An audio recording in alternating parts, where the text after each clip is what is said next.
whatsoever, and I was having more and more suicidal thoughts, and had already attempted suicide by the age of, I want to say, 14, maybe 15. And instead of dying in this attempt, I slept for 3 days, and when I woke, I knew there was something. There was some reason I was here. I knew there was something more. And so I left. My mother and I, like I'd said, weren't getting along, and I ended up leaving, moving out when I was 16. Ooh. And so I had only a year left of high school to finish, so I went to Houston, the next major city, and I finished high school. I, worked 3 jobs and finished high school. Oh, yeah. I was wondering how you could sustain. Yes, yeah. And, I mean, gratefully and supplied by God, I know, I had incredible people throughout my life who really believed in me and really helped me. And even though I wasn't believing in myself in some of those moments, or trying to find my way, struggling through it, I had so many people who loved me. They get sent to you. Yes, and incredibly. I mean, now I look back and think, wow, I mean, man, I was protected, completely protected. Yeah. That I have a kind of light, so I understand it. And then when you really start using your gift, I call that a gift. Yeah, yeah. And this is where it, where I started to let go of, that feeling that someone was trying to control me. So I was really doing it on my own, but I was creating more struggle for myself because I thought I had to do it. I was becoming more and more disconnected instead of connected. And so what happened through the years, I mean, gratefully I was a singer. I grew up singing. I started singing when I was 7. My father was an amazing musician, and I gratefully got, that talent as well. So it was really a saving grace for me. It was an escape. It was that example of being what truly connected is, like letting spirit come through you. So even though I didn't know it on an emotional level, I was getting it anyway. I was getting that vibration anyway through my voice. Because you could feel something vibrating in you finally, and then the music connects you to yourself. Right. It felt so good. It felt better than anything I had ever experienced. So I knew something was right with it. It's good because the people you sung for, and then they get you some recognition. Yes. So they uplift your. And people felt it when I sang. People you could just tell. I mean, I was sassy and flirty, and I'd go through the audience and do that. Yeah. It was fun. I loved it. But people really connected to it. Within 30 seconds, there was applause, and that really, it really sent something through me. It was that connection of, wow, this is good. This feels good. Yeah. Well, this is now. Do you still sing? I don't. I sing for myself and for friends and family, but not as a profession anymore. What stopped you? This actually, it's not stopping me, but because what had happened after years of going through this experience that I had just described to you, I continued to try to find my way, and I was trying to struggle, and I was, I'd gone short-term drug use, like for a couple years, trying to mute my talents with alcohol, just really not accepting who I was. Wow, it must be hard because you didn't have any support. That's what it felt like. From your parents. They don't know how to direct themselves, so they could not give you what they don't have. Right, and at that time, and I will say this, to say for my mom, and basically I can't say dad now because I know him now. My mother, she had, talk about an incredible woman. Like, she's now my best friend. But at the time, she had a lot of things to teach me and a lot of things to show me, a lot of strength and love.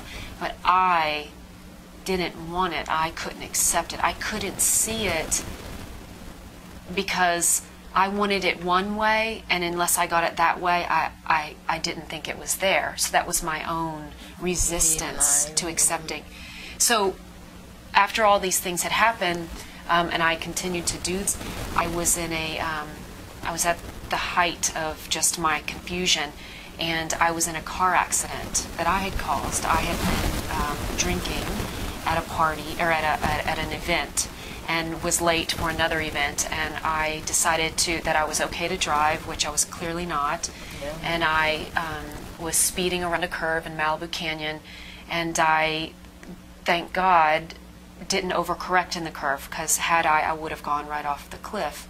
And instead I hit the only concrete barrier on the road, and it's obviously saved my life, but my car took the complete impact, and it broke my ankle, and it broke my nose and my wrist and cartilage in my rib cage, and I had a concussion.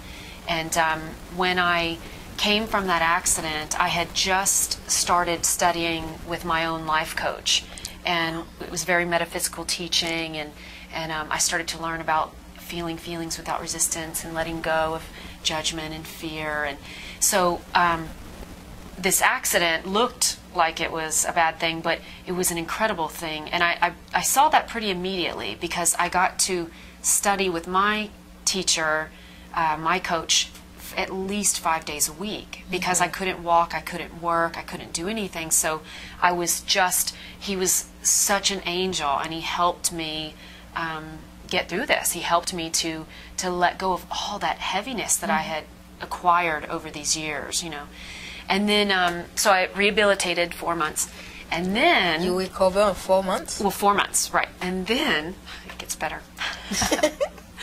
I was walking in a hospital parking lot, leaving to go. I was visiting a friend in the hospital, and I was leaving to go to my own doctor's appointment, and I got hit by a car walking, and it broke my left leg.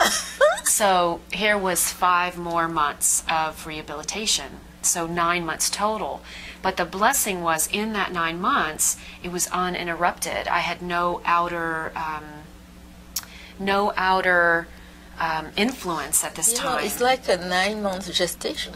Exactly. That's exactly you were what born it was. somehow to yourself. Exactly.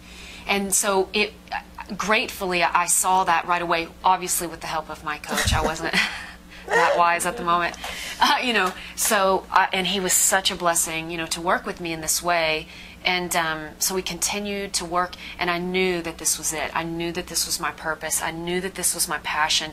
And as I began to do this, my psychic ability, I started to understand it. I started to welcome it. I started to be able to use it instead of it feeling like it was using me. I realized it was a tool, and I learned how to apply it. And so, and then my life became about this, about assisting. Good. Because most people, they abuse their ability or their gift, and sometimes they lose it. And then when they lose it, they still continue to act like they still have it. Right. And they start lying. Yeah. So that is the most intelligent way to put it. And thank you for saying that. And I'm so grateful for all those experiences that I had that felt so chaotic or wrong, or I was crazy or whatever, because what it did was mold me to be and to practice this way. So really those were all just blessings. And it really confirmed to me that it really wasn't what I was going through, it was how I was going through it. And it's still today, because, I'm living, and so every moment I'm making this choice, and I encounter things that are challenging, that that feel challenging, let me put it that way, and that feel like sometimes I feel like maybe I don't even know if I'll get through it.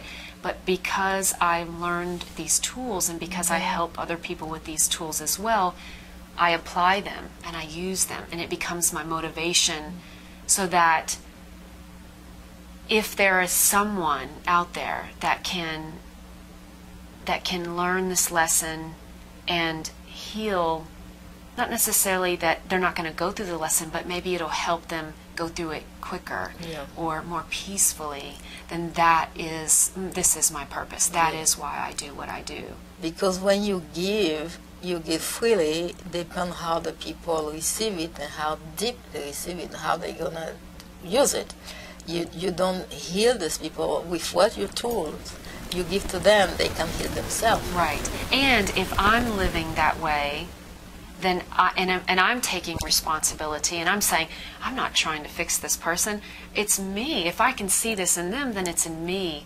And if I take responsibility for my life and what's going on in me, then we both have an opportunity to heal. We both